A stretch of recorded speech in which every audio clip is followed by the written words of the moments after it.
Hello সকলকে। আজকে হাতে আঁকা একটি শাড়ির ভিডিও নিয়ে এসেছি।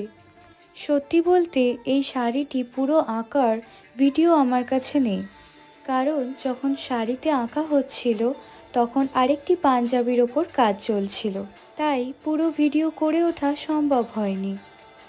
তাই জন্য সেই সময় আঁকার যে ছোট ছোট ছবিগুলো ছিল সেইগুলোই ভিডিওতে অ্যাড করে দিলাম।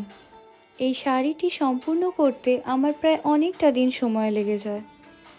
অবশেষে শাড়িটি যখন সুন্দর হয় তখন এই পরিশ্রম আর মনেই থাকে না। শাড়ি সম্পূর্ণ পাড় বসাতে আমার 4 দিন সময় লেগে যায়। চলো এবার শাড়ির একটি রিভিউ দেওয়া যাক। বুলবুলি তুই ফুল শাখাতে